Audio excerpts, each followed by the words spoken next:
함께 선포합니다. 내 이름을 경외하는 너희에게는 공의로운 해가 떠올라서 치료하는 광선을 비추리니 너희가 나가서 외양간에서 나온 송아지같이 뛰리라. 말라기 4장 2절 말씀. 아멘, 아멘. 우리는 치유하시는 하나님은 어떤 하나님이세요? 치유하시는 하나님이시다. 그래서 우리는 수요 말씀 치유를 통해서 치유하시는 하나님을 조명하고 있습니다. 그런데 이 말씀 치유는요, 어둠에 대한 분석보다는 빛의 도래를 성경은 이야기하고 있어요. 오늘 말씀에 보면 내 이름을 경외하는 너희에게는 공의로운 해가 떠오른다는 거죠. 빛의 도래가 있을 것이다 라고 말씀합니다. 여러분, 말라기 4장은 어둠과 심판의 배경 속에서 주어진 말씀입니다. 그런데 하나님은 자기 백성에게 절망만 말씀하지 않으시고 빛의 도래를 말씀하고 있습니다. 공의로운 해가 떠오를 것이다. 의로운 해가 떠오를 것이다 라고 말씀하십니다. 그래서 말씀 치유는요, 내 상처가 얼마나 깊은지를 끝없이 분석하는 데서 끝나는 것이 아니라 하나님의 빛이 내 삶을 비추는 것으로 시작되는 것을 우리 말라기 4장 2절을 통해 알 수 있습니다. 오늘 첫 번째 말씀을 보게 되면 내 이름을 경외하는 너희에게는 이렇게 이야기합니다. 여러분, 경외라는 뜻이 무슨 뜻일까요? 이 경외라는 말을 우리가 자주 오해하는 경향이 있어요. 그런데 이 경외는 무서워서 떠는 감정처럼 이렇게 생각합니다. 하나님을 하나님으로 인정하는 마음이 하나님을 경외하는 것이고, 그분의 이름 앞에 삶의 중심을 두는 태도, 이것이 바로 하나님을 경외하는 것입니다. 우리가 예수 그리스도를 나의 구주와 주님으로 영접할 때 우리가 예수님을 나의 구주와 주님으로, 왕으로 모셔드리는 거잖아요. 그처럼 하나님을 나의 왕이 되게 하시고, 그리고 내 삶의 주권을 그분에게 드리는 것이 바로 하나님을 경외하는 것입니다. 우리는 신앙생활을 할 때 보면 종종 자기의 감정을 가지고 판단하는 경우가 되게 많아요. 그래서 막 이렇게 뜨거워지면 은혜 받았다 이렇게 이야기하고, 뜨거운 것이 없으면 식었다 이렇게 이야기를 합니다. 그런데 우리는 항상 우리의 신앙에서 내가 주인공이 아니에요. 항상 하나님이 주인이고 하나님 앞에 서는 행위가 신앙 행위입니다. 하나님을 높이는 행위입니다. 그런데 여기에 보면 내 이름을 경외한다. 하나님은 그 조건만 이야기를 하시는 거예요. 나를 경외하는 자에게는 공의로운 해가 떠올라서 치료하는 광선을 비춰줄 것이야. 그러면 조건은 뭐죠? 하나예요. 하나님을 경외하는 것입니다. 그러면 어떻게 하나님을 경외하는 것일까요? 제가 오늘 앞서 설명하는 것처럼 하나님을 하나님으로 인정하는 것, 그분의 이름 앞에 삶의 중심을 두는 태도, 내 감정보다 하나님을 높이는 것. 근데 이것이 마치 들어보면 실제적으로 이루어지기가 참으로 어려운 용어들이에요. 내가 하나님을 높입니다. 말은 그렇게 하지만 어떻게 하나님을 높이는가요? 하나님을 찬양합니다. 하나님을 내 삶의 구주와 주님으로 인정합니다. 그냥 인식하는 정도로 끝나는 경우가 많아요. 이것이 우리 구태의연한 신앙생활의 모습입니다. 하나님을 하나님으로 인정하는 그 마음. 그래요. 하나님이 하나님이시죠. 그분의 이 이름 앞에 삶의 중심을 두는 태도. 내 감정보다 하나님을 더 높이는 것. 말은 그렇게 하지만 실제적인 우리의 삶 속에서는 그것이 실현되기가 어려운 것이죠. 하나님은요, 막연한 분이 아니시더라고요. 하나님은 구체적으로 말씀하십니다. 이 말씀은 어려운 것이 아니다라고 말씀하십니다. 이것은 도저히 우리가 행할 수 없는 것이 아니다라고 말씀하세요. 저 바다 끝에 있어서 우리가 저 바다를 건너가서 그 말씀을 가져오는 것도 아니고 그 하나님의 말씀이 하늘 위에 있어서 우리가 하늘에 올라가서 그 말씀을 가져오는 것이 아니라고 말씀하시는 거예요. 하나님의 말씀은 삶이고 우리의 인생이 되어야 됩니다. 그러면 오늘 내 이름을 경외한다. 이 하나의 조건, 이 조건만 우리가 갖추게 되면 공의로운 해가 떠올라서 치료하는 광선을 비춰주게 될 것이고 우리가 외양간에서 나온 송아지같이 뛰게 되는 그런 놀라운 역사들이 우리의 삶에서 펼쳐지는데 그러면 내 이름을 경외하는 것은 도대체 무엇일까? 왜 여러분의 삶 속에서 공의로운 해가 떠오르지 않고 치료하는 광선이 비춰지지 않고 저와 여러분들이 외양간에서 나온 송아지같이 뛰지 못하는 그런 일들이 우리의 삶에서 반복되고 있느냐? 그 이유를 분명히 알아야 됩니다. 여기서 내 이름을 경외하는 너희, 하나님의 이름을 경외하는 것이 무엇일까요? 저는 이 말씀을 준비하면서 계속 질문을 했어요. 내 이름을 경외하는 너희. 그 하나님을 모셔서 벌벌 떠는 것 그것도 아니고 하나님을 하나님으로 인정하는 마음 그리고 그분의 이름 앞에 삶의 중심을 두는 그런 태도 내 감정보다 하나님을 더 우선시하는 것 말은 쉽죠. 그런데 하나님의 말씀은 실제적이고 구체적이고 삶으로 나타나야 되는 거예요. 실현돼야 되죠. 그럼 하나님의 이름을 경외하는 것이 뭘까요? 말라기 4장 2절은 이렇게 말씀하지만 그 다음에 곧 이어서 4장 4절 말씀에 보게 되면 이런 말씀이 나오죠. 너희는 내가 호렙에서 온 이스라엘을 위하여 내 종 모세에게 명령한 법, 곧 율례의 법도를 기억하라. 말라기 4장 4절 말씀. 그러니까 내 이름을 경외한다라고 하는 것은 호렙산이 뭐예요? 신의 산이죠. 신의 산에서 모세가 하나님의 율법을 받게 됩니다. 그 법을 우리가 어떻게 하는 거예요? 지키고 기억하고 행하는 것이 바로 내 이름을 경외하는 것이라고 성경은 이야기하는 것입니다. 하나님이 무서워서 벌벌 떠는 그런 감정도 아니고요. 하나님의 말씀을 지켜 행하는 것입니다. 제가 어제 밤까지 작업을 했어요. 제가 매일 아침 6시 30분이라고 하는 그 책을 출간하게 됐는데요. 제가 이제까지 많은 책들을 이렇게 출간했지만 제가 저에 대한 이야기를 하지 않았어요. 많은 분들이 저에 대한 이야기를 하라고 이렇게 이야기를 합니다. 목사님, 지금까지 살아온 그 인생도 있고 지금까지 살아온 삶의 업적도 있을 것이고 또한 이 성경암송학교를 이렇게 하면서 했던 수많은 사연들이 있을 텐데 목사님 왜 그런 거를 하나도 이야기 안 하시고 재미없게 설교하세요. 이렇게 하시는 분들이 굉장히 많습니다. 그런데 제가 그렇게 할 수 없었던 것은요.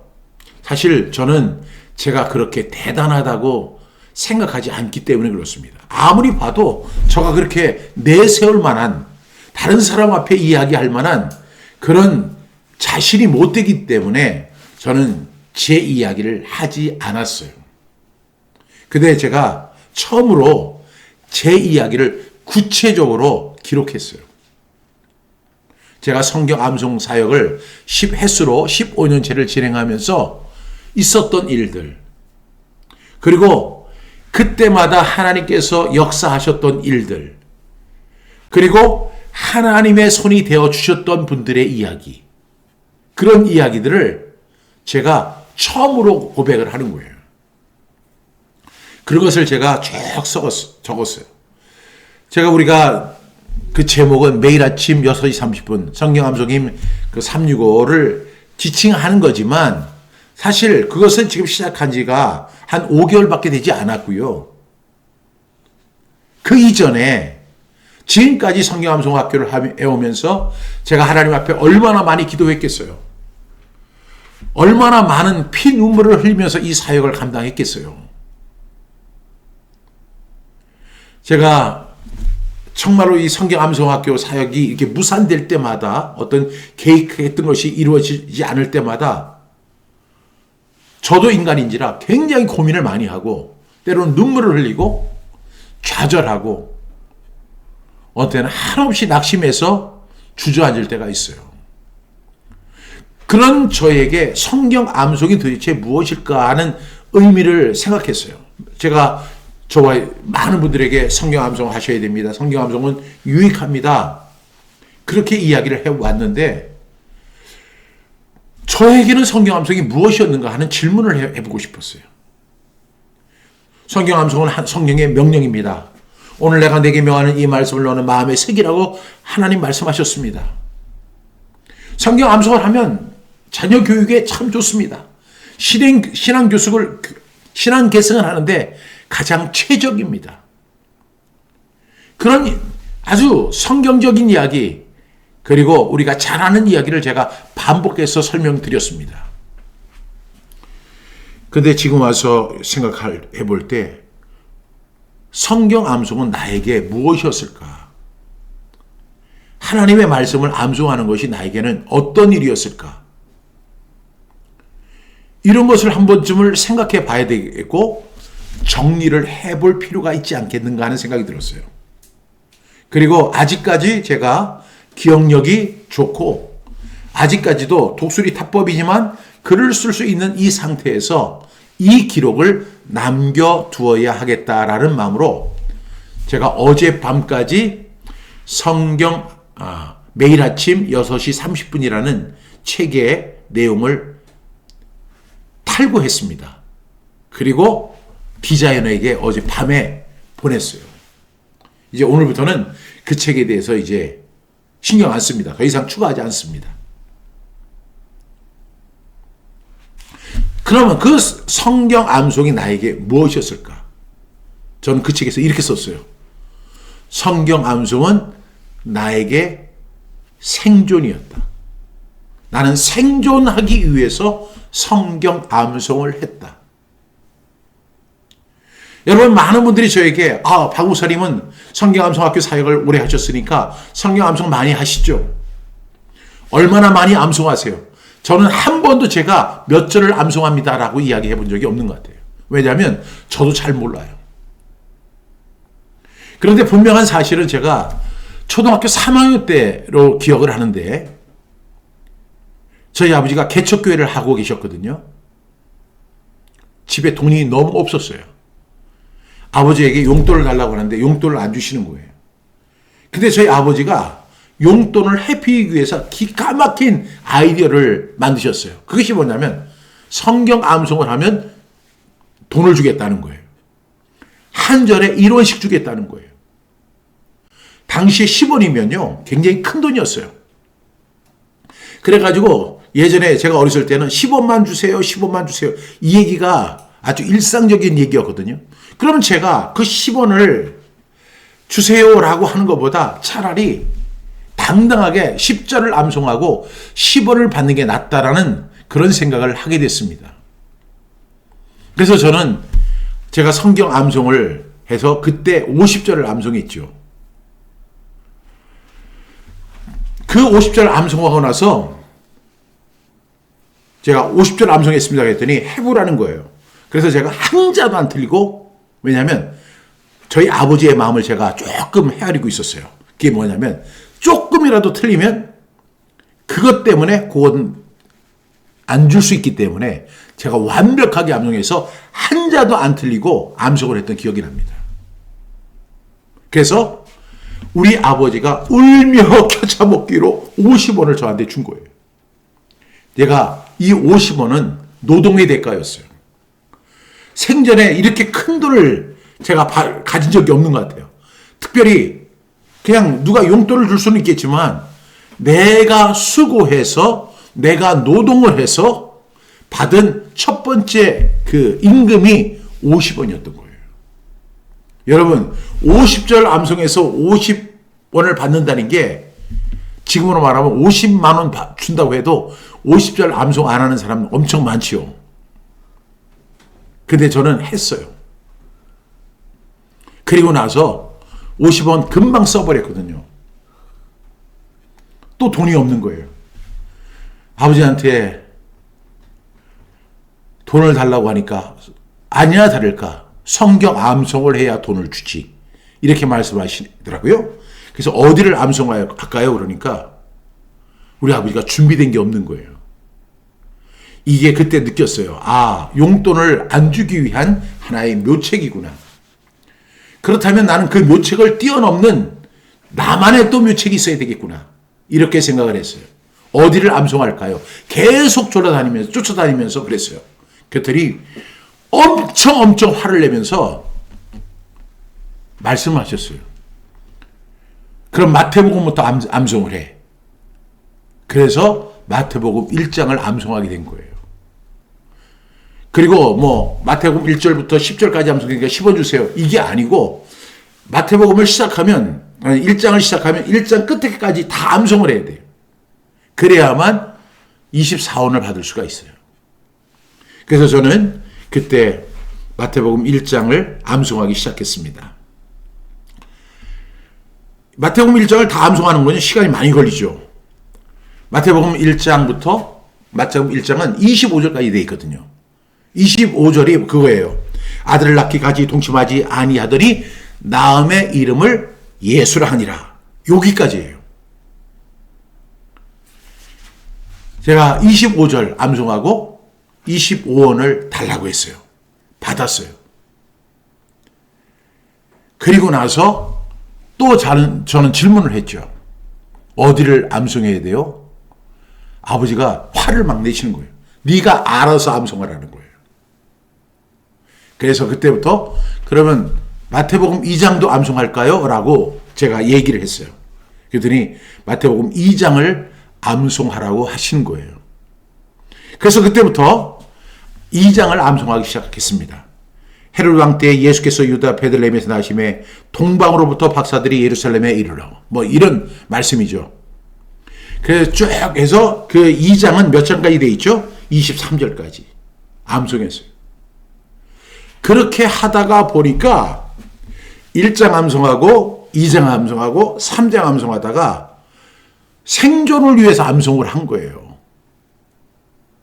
저는 암송을 위한 암송보다도 이 암송이 하나의 노동이었고 생존이었어요. 왜냐하면 저도 크레파스를 사서 학교를 가야 되는데 크레파스 살 돈이 없잖아요. 용돈에서 그걸 사야 되거든요. 그래서 마태복음 28장까지 우리 이향린 사모님이 그렇게 강력하게 추천하는 마태복음 5장, 6장, 7장 요거 산상순 이거 100절 그것도 다 암송했고 그리고 나서 108절이죠. 그냥 100절이에요. 그래서 암송하고 9장, 10장, 11장, 12장. 근데 놀라운 사실은요. 마태복음 1장을 암송하는데 시간이 꽤 많이 걸렸거든요. 그런데 2장 암송할 때는 시간이 덜 걸리더라고요. 그리고 나서 한 10장 정도는 그냥 한 달이면 그냥 하루에 몇 번씩만 읽어도 그냥 암송이 돼요. 그래서 나중에는 마태복음 28장까지 암송하게 됩니다. 마태복음 28장 마지막 절이 뭐죠?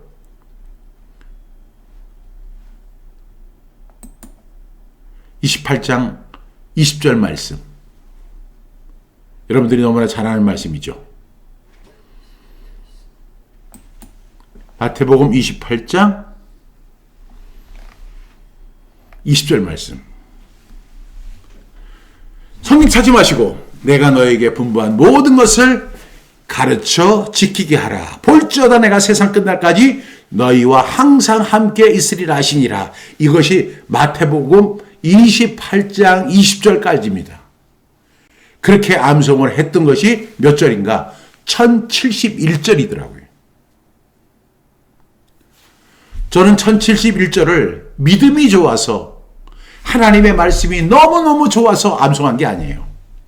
생존하기 위해서 알바하는 심정으로 암송을 했어요. 그런데 하나님이 그것도 하나의 저에게는 훈련이 되게 하셨던 거예요. 그래서 저는 성경 암송이 저에게는 생존이었다. 삶의 어려운 시점 가운데 있을 때 하나님을 경외하는 행위를 했죠. 그것이 뭐예요? 내 이름을 경외하는 너희에게는, 너희는 내가 호렙에서 온 이스라엘을 위하여 내 종 모세에게 명령한 법 곧 율례의 법도를 기억하라. 하나님의 말씀을 듣고 지켜라. 이것이 바로 하나님을 경외하는 행위인 줄로 믿습니다. 그래서 제가 이러한 고백을 담아서 책을 썼어요. 그리고 어젯밤에 완성했습니다. 그리고 디자이너에게 보냈죠. 이제 곧 그 책이 나오게 될 것입니다. 저는 성경 암송의 사역에 대해서 내 이야기를 그렇게 많이 쓴 적이 없었던 것 같아요. 여러분들은 성경 암송학교를 아시지만 성경 암송학교의 어떤 부분만 아시는 거지만 성경 암송학교가 경기도 평택 안중에서 시작해서 오늘에 이르기까지 있었던 하나님의 역사, 제가 한 것 같지만 사실은 내가 한 게 아니죠. 누가 하신 거죠? 하나님이 행하신 일이에요. 여러분, 하나님은 저를 3가지 방법으로 지켜주셨다고 저 고백했어요. 그것이 저는 정말 마음에 안 들어요. 하나님이 저를 지켜주신 3가지 방법인데, 첫 번째는 하나님이 저를 눈동자와 같이 지켜주셨어요. 그 눈동자, 여러분, 이 눈동자가 얼마나 잘 보호돼요. 그래서 어떤 것이 오면 이 눈꺼풀이 감기면서 눈동자를 보호하잖아요. 그래서 눈동자를 다치지 않게 하시는 하나님의 은총. 하나님은 제 삶을 놓고 볼 때 하나님 저를 눈동자와 같이 지키셨어요. 두 번째로 하나님은 저를 어떻게 지켜주셨냐면 어미닭이 병아리를 날개 아래 품은 같이 지켜주셨어요. 근데 저도 그게 마음에 안 들어요. 왜냐하면 우리 어머니가 닭이 아닌 독수리였으면 좋겠어요. 근데 우리 어머니는 기껏 해봤자 닭밖에 안 돼요. 그래도 우리는 의지할 곳이 없어서 그 엄마 품속으로 들어가야 되는 병아리 같은 심정으로 살았기 때문에 마음에 들지 않았어요. 세 번째로 하나님은 우리를 이 성경암송학교 사역을 하는 내내 어떻게 지켜주시냐면 까마귀가 아침과 저녁에 떡과 고기를 물고 오는 거예요. 그래서 엘리야를 먹이고 또 저녁에 가면 또 떡과 고기를 물고 오는 거예요. 그래서 이 엘리야가 죽지 않게 하시는 거예요. 그런데 가만히 생각해 보면 참 하나님은 은혜롭다. 하나님은 엘리야를 살려주시기 위해서 까마귀를 활용하시는 분이지만 까마귀가 물고 오는 떡과 그 고기의 양이 얼마나 되겠어요? 하나님은 성경 암송학교 사역하는 동안 풍족하게 우리를 지켜주시지 않았어요. 그러나 하나님은 정말로 눈동자와 같이 지켜주셨고 어미닭이 병아리를 날개 아래 품은 같이 우리를 사랑해 주셨고 그리고 그 어려운 위기에 내 생명을 거두소서 하는 그 엘리야 앞에 까마귀를 보내주셔가지고 떡과 고기를 보내주시는 거예요. 그래서 그걸 먹고 소생케 하시더라고요. 저는 그게 하나님 앞에 가장 불만스러웠어요. 하나님, 좀 많이 좀 주세요. 저 까마귀가 아니라 좀 트럭이 와서 좀 지원하게 하고. 왜냐하면 제가 이번 달에 40만 원이 부족합니다. 그러면 생면부지에 어떤 분이 40만 원을 11조 하는 거예요. 이게 까마귀를 통해서 역사하시는 하나님의 손길이잖아요. 왜요? 왜 하나님께서 저를 그렇게 지켜주셨을까요? 그것은 내 이름을 경외하는 박종신에게 이런 은혜를 주신다고 약속하십니다. 하나님은 의로운 해를 비춰주시겠다고 말씀합니다. 공의로운 해가 떠올라서 이렇게 말씀합니다. 여러분, 해가 떠오른다. 이 말의 의미가 무엇일까요? 여기서 많은 사람들이 이 말씀을 갖다가 암송하기도 하고 이 말씀을 선포하기도 하는데 이 말씀의 의미를 아는 사람을 제가 찾아보지를 못한 거예요. 여러분, 공의로운 해가 떠오른다. 이 말씀의 의미가 뭐예요? 이것을 우리 한국적인 사고 방식으로 이해를 하면 안 돼요. 이 성경을 우리에게 가져다 준 유대인들의 사고로 이해를 해야 돼요. 왜냐하면 유대인들은 그 사고를 갖고 있거든요. 공의로운 해가 떠오른다. 이 말의 의미는요, 밤이 끝난다는 거예요. 많은 사람들이 햇빛이 뜨니까 공의로운 해구나 이렇게 생각하지만 하나님이 이제 밤이 끝나고 이제 해가 떠오르면서 새벽이 시작되고 낮이 시작된다는 거예요. 하나님의 역사가 시작된다는 것을 의미합니다. 오래된 상처의 밤, 반복되는 불안의 밤, 설명할 수 없는 우울의 밤, 지친 영혼의 밤, 이 밤이 얼마나 길고 길어요. 그런데 하나님은 말씀하시죠. 밤은 영원하지 않다. 공의로운 해가 떠오를 것이다. 새벽이 다가올 것이다. 낮이 너에게 임할 것이다 라고 말씀하시는 은총이 있는 줄로 믿습니다. 여러분, 이 공의로운 해가 떠오르는 사람은 어떤 사람이에요? 밤이 끝나는 사람. 그 이전에 내 이름을 경외하는 너희, 하나님의 말씀을 생명처럼 여기고 그 말씀을 생존으로 붙들고 살아가는 사람에게는 하나님께서 공의로운 해를 비춰주심으로 밤이 끝납니다. 오래된 상처의 밤, 너무너무 길었어요. 반복되는 불안의 밤, 너무너무 길죠. 여러분, 의사들은 한결같이 이렇게 이야기를 합니다. 많은 아이들을 키워보신 분들이 있죠? 아이들이 낮에는 열이 떨어지고 건강하게 잘 놀아요. 근데 밤이 되면 딱 3시, 새벽 3시가 되면요.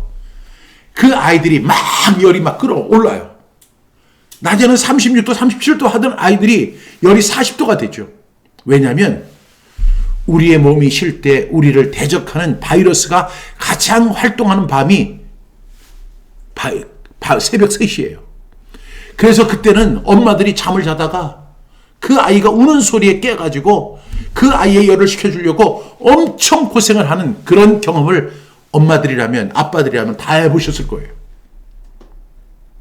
여러분, 밤은요, 우리를 힘들게 해요.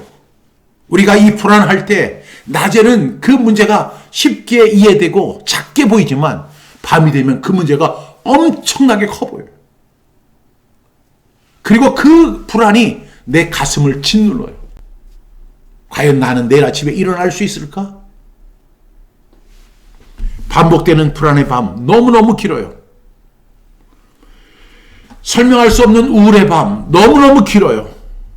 지친 영혼의 밤, 너무너무 길어요.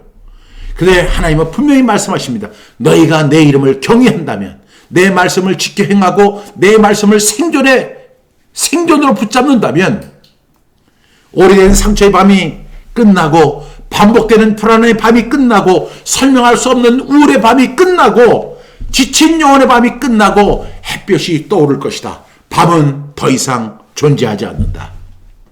밤은 끝난다는 것입니다. 밤은 영원하지 않습니다. 의로운 해가 떠오릅니다. 아멘.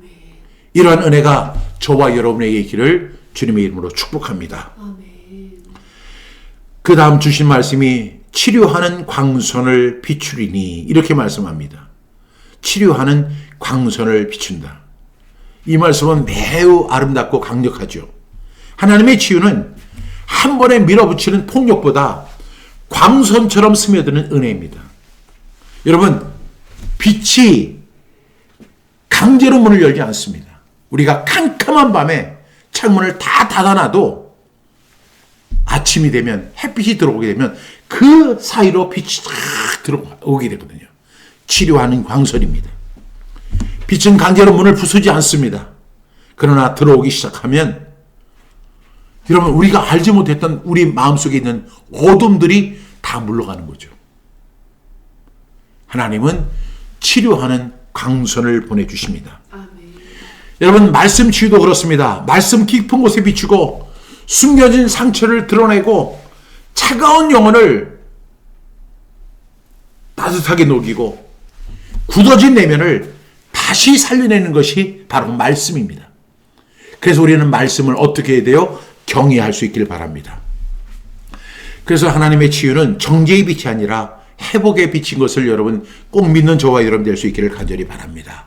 그러면 하나님이 이렇게 공의로운 해가 떠올라서 치료하는 광선을 비춰주실 때에 어떤 결과가 일어나느냐 하는 것입니다.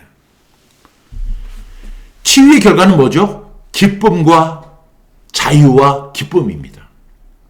오늘 말씀해 보니까 너희가 나가서 외양간에서 나온 송아지같이 뛰리라 이렇게 말씀합니다. 이 장면은 말씀 치유의 결과를 아주 생생하게 보여주죠. 여러분, 외양간에 지금 송아지가 갇혀 있습니다. 송아지는 얼마나 밖에 나가고 싶을까요? 얼마나 뛰고 싶을까요?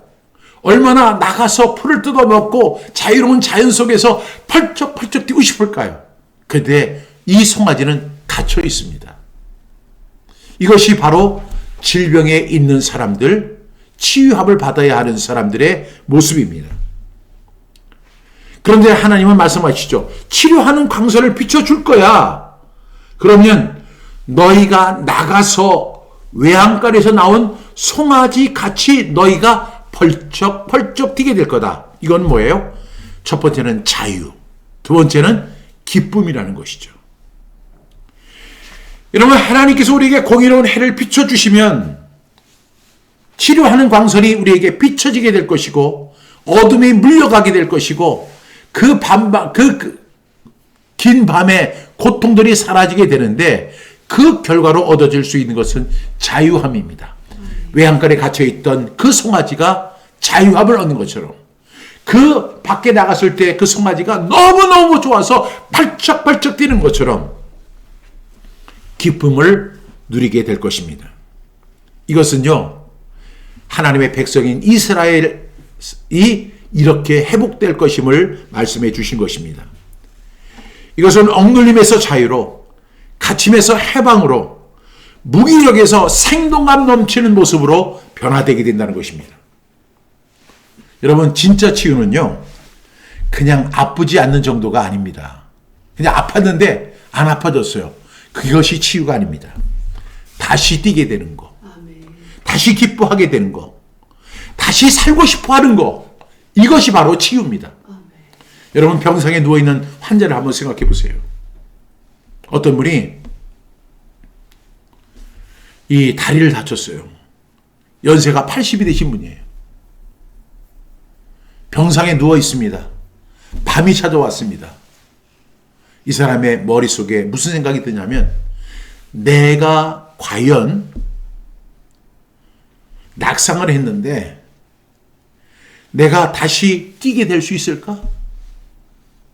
내가 과연 그 병실 문을 박차고 나가서 다시 일상생활을 할 수 있을까? 그런데 하나님은 약속해 주시는 거예요. 내가 치료하는 광선을 비춰주겠다. 그러면 갇혔던 송아지가 우리에서 그 외양간에서 나와서 펄쩍펄쩍 뛰는 그 모습처럼 너희는 자유함을 얻게 될 것이다. 그리고 기뻐서 뛰게 될 것이다. 여러분, 진짜 치유가 뭐라고요? 그냥 아프지 않고 그냥 너무너무 아팠는데 그 아픈 것이 사라지는 것이 치유가 아니에요. 진짜 치유는 다시 걷게 되는 거, 다시 눈을 뜨게 되는 신뢰함의 은혜, 다시 뛰게 되는 거, 그래서 다시 기쁨을 회복하는 것이 치유입니다. 그래서 다시 살고 싶다, 새롭게 살고 싶다, 기쁘게 살고 싶다, 이렇게 말하는 수 있는 것이 바로 치유입니다. 오늘 우리에게 필요한 것은 치유의 강선입니다. 많은 사람들은 큰 변화를 원하죠. 그러나 하나님은 오늘 작고도 확실한 방법으로 일하십니다. 하나님이 저를 인도해 주셨던 세 가지 방법, 눈동자와 같이 지켜주셨어요. 어미닭이 병아리를 날개 아래 품같이 지켜주셨어요. 그리고 까마귀가 떡과 고기를 물고 오는 것처럼 와서 저를 먹이고 살리신 것처럼 지금까지 인도해 주셨습니다. 하나님은 오늘도 작고도 확실한 방식으로 일하십니다. 한 줄의 말씀으로, 한 번의 예배로, 그 한 번의 깨달음으로, 그리고 한 줄기의 빛으로 그래서 말씀 치유를 하면 세상이 변하는 게 아니에요. 거대한 감정 폭발이 일어나는 것이 아닙니다. 하나님의 빛이 조용히 내 심장을 비추고 나를 비추게 됩니다. 그러면 치료하는 광선이 일어나게 되고 우리는 자유와 기쁨을 체험하게 될 줄로 믿습니다. 여러분, 그렇게 하기 위해서 우리가 해야 할 것이 뭐죠? 하나님을 경외하는 것입니다. 하나님의 말씀을 무엇처럼 붙잡아야 돼요? 저는 이렇게 고백해요. 하나님의 말씀, 성경 암송을 암송하는 것은 바로 나에게 생존이었다. 이런 은혜가 있기를 주님의 이름으로 축복합니다. 말라기 4장 2절 말씀 우리 함께 암송합니다. 말라기 4장 2절 말씀, 내 이름을 경외하는 너희에게는 공의로운 해가 떠올라서 치료하는 광선을 비추리니 너희가 나가서 외양간에서 나온 송아지같이 뛰리라. 말라기 4장 2절 말씀. 아멘 아멘. 기도하겠습니다. 하나님 아버지, 하나님의 은혜와 사랑에 감사합니다. 하나님을 경외하는 우리 모두가 되게 하여 주시고 그로 인해서 치료하는 광선을 비추게 하시고 그리하여 우리가 진정한 자유와 기쁨을 회복할 수 있도록 도와주시옵소서. 아직 어둠에 갇혀있는 분들이 너무나 많이 있습니다. 하나님 치료하여 주시옵소서. 미친 마음과 무거운 영혼이 있습니다. 그러나 오늘 말씀을 통해 우리는 다시 믿습니다. 의로운 해가 떠오르고 치유하는 광선이 비추는 날이 우리에게 임하고 있음을 믿습니다. 우리 안에 있는 어둠을 몰아내 주시옵소서. 상처낸 마음 깊은 곳에 주님의 빛이 비추게 하여 주시옵소서. 차가고 굳어진 마음을 녹여주시고 지쳐있는 영혼을 다시 따뜻하게 하여 주시옵소서. 숨어있는 아픔도 외면해온 상처도 주님의 빛 앞에 드러나 치유함을 받게 하여 주옵소서. 우리로 하여금 외양간에서 나온 송아지처럼 다시 뛰게 하옵소서. 기쁨을 회복하게 하시고 치유를 회복하게 하시고 살아있는 믿음으로 회복시켜 주시옵소서. 오늘 이 말씀이 지식의 말씀이 아니라 빛이 되게 하여 주시고 설명이 아니라 치유가 되게 하시며 우리의 생각과 감정과 삶 전체를 새롭게 하는 은혜로 채워 주옵소서. 예수님의 이름으로 기도하옵나이다. 아멘.